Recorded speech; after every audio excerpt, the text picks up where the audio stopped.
مدرسوں کے تحفظ کے لیے میدان میں آنا پڑ رہا ہے، جن مدرسوں کی پہلی سزا آزادی تھی، اسے انگریز نہیں بند کروا سکا، اسے فرقہ پرست بند کروا سکتے۔ ہمارے ان مدرسوں میں سچا امبیڈکر وہاں بستا ہے، سچا گاندھی وہاں بستا ہے، یاد رکھو اصلی ہندوستان بستا ہے۔ ہمارے مدرسوں کے دروازے اجمیر شریف کی درگاہ سے لے کے اعظم گڑھ کے دیہات تک سب کے لیے کھلے ہوئے ہیں۔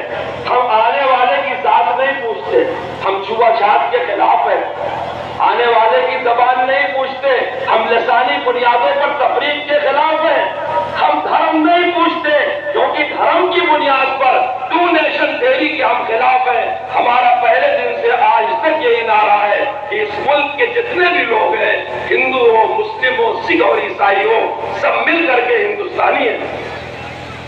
میں آپ لوگوں سے ایک بات کہتا ہوں، آپ کے مدرسے ہندوستان کی تعمیر و ترقی میں کتنے مؤثر ہیں، شاید آپ سے زیادہ مدرسوں کے بدخواہ یہ سمجھ رہے ہیں۔ اے کاش میری قوم بھی سمجھ جاتی کہ آج اگر ہندوستان میں اسلام زندہ ہے تو کس وجہ سے زندہ ہے۔ میں آپ سے پوچھتا ہوں، مدرسوں میں کیا پڑھایا جاتا؟ حضرت صدر محترم فرماتے ہیں مدرسہ ہمارا دین ہے۔ مسجد میں نماز پڑھائی جاتی ہے، مدرسے میں نماز سکھائی جاتی ہے۔ مسجد میں نماز ادا کی جاتی ہے، مدرسے میں نماز کی فقہ بتائی جاتی ہے۔ تراویح میں قرآن سنایا جاتا ہے، مدرسوں میں قرآن حفظ چلایا جاتا ہے۔ قاضی صاحب نکاح پڑھاتے ہیں، قضا و عدل کا مسئلہ مدرسے میں پڑھایا جاتا ہے۔ مفتی صاحب فتویٰ دیتے ہیں، مفتی مدرسے میں تیار کیا جاتا ہے۔ علماء کرام ممبر پہ کھڑے ہو کر کے خطاب کرتے ہیں، یہ خطبہ مدرسے میں ان کو خطیب بنایا جاتا ہے۔ جتنا ہمارا مدرسہ یہ ہمارا دین ہے، ہماری دنیا نہیں ہے۔ ہمارے مدرسوں کی ایک سنہری تاریخ ہے، سیرت الصحابی اس کی ایک کڑی ہے۔ جتنا پرانا اسلام ہے، مدرسوں کی تاریخ اتنی ہی پرانی ہے۔ یہ تصور ہی نہیں ہو سکتا کہ مسلمان کہیں ہو اور وہ مدرسوں سے بے نیاز ہو نہیں سکتا۔ نبی پاک صلی اللہ علیہ وسلم نے تبلیغ شروع کیا، ابھی چند لوگ اسلام لائے تھے کہ آپ نے دار ارقم نام کا مدرسہ مکہ شریف میں تعمیر کیا۔ ابھی نبی پاک کو ہجرت کا حکم نہیں ہوا کہ آپ نے اسد بن زرارہ انصاری صحابی کے باغ میں حضرت مدرسوں کے ساتھ آیا۔ یہ کوئی موروثی عقیدہ نہیں ہے۔ اسلام کہتے ہیں کچھ عقیدوں کو، کچھ اعمال کو، انہی عقیدوں انہی اعمال کی تعلیم مدرسوں میں دی جاتی ہے۔ بنیادی فنڈامنٹل رولز کی تعلیم، اسلام کے بنیادی قواعد کی تعلیم، ضروریات دین کی تعلیم مکتب میں دی جاتی ہے، اور اسلام کے تعلیمات کی تفصیلی تعلیم مدرسوں میں دی جاتی ہے۔ یہ مدرسے ہماری دنیا نہیں ہے، یہ مدرسے ہمارے دین ہیں۔ اور ان مدرسوں کا تقدس اتنا ہے کہ ہم ان مدرسوں کو رسول اللہ کا مہمان خانہ سمجھتے ہیں۔ ہم یہ سمجھتے ہیں کہ جس انسان نے اپنی اولاد کو ہمارے پاس بھیجا ہے، محمد الرسول اللہ صلی اللہ علیہ وسلم کا علم نبوت حاصل کرنے کے لیے۔ قرآن کریم کیا ہے؟ وحی کا مجموعہ ہے، اللہ کی کتاب ہے، مدرسے کا نصاب متعین ہے۔ جو علوم قرآن کریم کی خدمت کے لیے استعمال کیے گئے ہیں یا جو علوم قرآن سے اخذ کیے گئے ہیں، سب کا مرکز قرآن کریم ہے، یہی ہمارے مدرسوں میں پڑھائے جاتے ہیں۔ جو ان مدرسوں سے جڑے ہوئے ہیں وہ نبی پاک صلی اللہ علیہ وسلم کے مہمان خانے کے خادم ہیں۔ مدرسے پوری دنیا کے مسلمانوں کی شہرت کے برابر ہیں۔ اگر مسلمان کا رشتہ مدرسے سے ختم کر دیا جائے تو یاد رکھو اس کے بعد اسلام نام کی چیز باقی نہیں بچے گی۔ اگر آپ اس بات کو مانتے ہیں کہ ڈاکٹر کے گھر میں پیدا ہونے والا بچہ ڈاکٹر نہیں ہوتا، ماسٹر کے گھر میں پیدا ہونے والا بچہ ماسٹر نہیں ہوتا، جج کے گھر میں پیدا ہونے والا بچہ جج نہیں ہوتا، اسے پڑھنا پڑتا ہے۔ اسلام بھی موروثی نہیں، کسبی چیز ہے۔ اگر عالم کی اولاد بھی ضروریات دین نہیں حاصل کرے گی، ضروریات دین دین سے جائل رہے گی اسے کوئی امام نہیں بنائے گا. اور مسلمانوں کی سب سے بڑی ضرورت ان کا دینی مدرسہ ہے، ان کا مکتب ہے. چند سالوں سے ہمارے ملک کی وہ فرقہ پرست طاقت جو انگریزوں کی دلالی کرتی رہی، جو ملک کے بٹوارے کی وکالت کرتی رہی، جو ہندوستانیوں میں نفرت ڈالتی رہی، جو چھوا چھوت ذات پات دھرم دین کے نام پر ہندوستانیوں کا بٹوارا کرتی رہی، وہ چند سالوں سے مسجدوں اور مدرسوں کو نشانہ بنائے ہوئے. مانے اظہار تم کو ہے حیا، ہم کو ادب، کچھ تمہارے دل میں ہے کچھ ہمارے دل میں. تم یہ کہتے ہو ہم کو اذان سے پرابلم نہیں، مائک سے پرابلم ہے. ہم سمجھتے ہیں کہ اس کے پیچھے کیا جذبات ہیں. تم یہ سمجھتے ہو ہم کو نماز سے پرابلم نہیں، مسجد سے پرابلم ہے، اس کا نقشہ پاس نہیں. ہم سمجھتے ہیں اس کا کیا مطلب ہے، ہم خوب سمجھتے ہیں. تم یہ کہتے ہو صاحب ہم کو تمہارے قرآن سے کوئی پرابلم نہیں ہے، ہم کو ان مدرسوں سے پرابلم ہے جو بنتے ہی. ہم سمجھتے ہیں اس کا کیا مطلب ہے.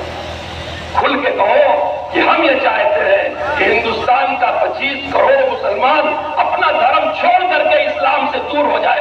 کہو کھل کر کے.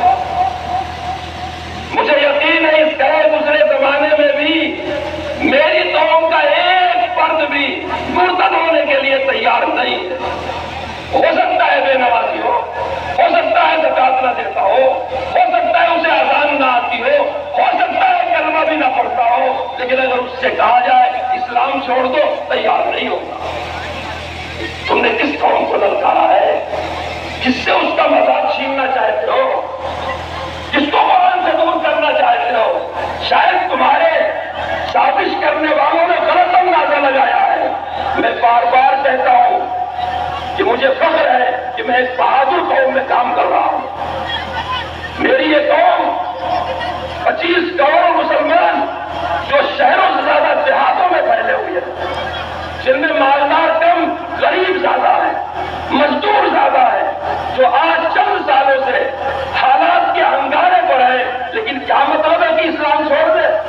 ممکن ہے کوئی میرے جیسا مولوی صاحب کر رہا ہو، ممکن ہے کوئی پڑھا لکھا آدمی کر رہا ہو، لیکن عام قوم کا حوصلہ بلند ہے. اس لیے قوم کی اس جرات اس استقامت کو جمعیت علماء سلام کرتی ہے. ہم جمعیت علماء کے حوالے سے پورے ملک کا سفر کرتے ہیں. الحمدللہ مسلمانوں کا حوصلہ ٹوٹا ہوا نہیں ہے. جی انہی مسلمانوں کا جن کی پراپرٹیوں پر بلڈوزر کا رخ تھا. اور عجیب بات ہے، اللہ کا عجیب و غریب بندوبست ہے. جمعیت علماء جس نے ملک آزاد کروایا، ملک کی تعمیر و ترقی میں حصہ لیا. کبھی سوچو مدرسوں کو ٹارگیٹ کرنے والے، کبھی سوچو کشمیر کو ترشیدہ بدن کس نے دیا ہے، بھوپال کو انداز سکن کس نے دیا ہے، پنجاب کو فصلوں کا ذہن کس نے دیا ہے، یہ لال قلعہ تاج توہن کس نے دیا ہے. تاریخ میں ہم چاند ستارے ہی ملیں گے، پتوں پہ سبھی نام ہمارے ہی ہیں. جیسے ہم نے آزادی میں حصہ لیا، ایسے ملک کی تعمیر و ترقی میں ہم نے حصہ لیا. دیکھو میں اپنی قوم کی طرف سے چیلنج کرتا ہوں، قانون پر سب سے زیادہ عمل کرنے والی میری قوم ہے. یہ بجلی کی چوری نہیں کرتی، ریلوے کے ٹکٹ کی چوری نہیں کرتی، یہ ریلیوں میں نکل کر کے سرکاری پراپرٹیوں کو نقصان نہیں پہنچاتی. کیا اسے غصہ نہیں آتا؟ جب اس کی مسجدوں پر بلڈوزر چلتا ہے تو کیا اس کو جذبات پر انگیختہ نہیں ہوتے؟ لیکن واہ ہے میرے قوم کی سنجیدگی، کبھی ہماری قوم نے سرکاری پراپرٹیوں کو نقصان نہیں پہنچایا. ذرا یاد کرو اگنی کا معاملہ آیا تھا، کیا کیا ریکارڈ میں درج کیا گیا اور کیا کیا ہوا. ایسی ایک مثال پیش کر دو، ایک مثال پیش کر دو. جبکہ ہم کو ٹارگیٹ کیا جاتا ہے، ہم کو نشانے پر لیا جاتا ہے، ایسے نعرے لگائے جاتے ہیں کہ ہمارے جذبات پر انگیختہ ہو. لیکن میری قوم ایسی ہے، ان سارے حالات میں استقامت کے ساتھ کھڑی ہوئی. موت لنسی کس کی ہوتی ہے؟ مسلمانوں کی. تعصب کی بنیاد پر گرفتاری کس کی ہوتی ہے؟ مسلمانوں. ہم سے پوچھو جمعیت علماء ٹرائل کورٹ سے لے کر کے سپریم کورٹ تک 800 سے زیادہ مقدمات کر رہی ہیں، جن کو پھنسایا جاتا ہے شک شبہ کی بنیاد پر نہیں، تعصب کی بنیاد پر. 10 سال زندگیوں کے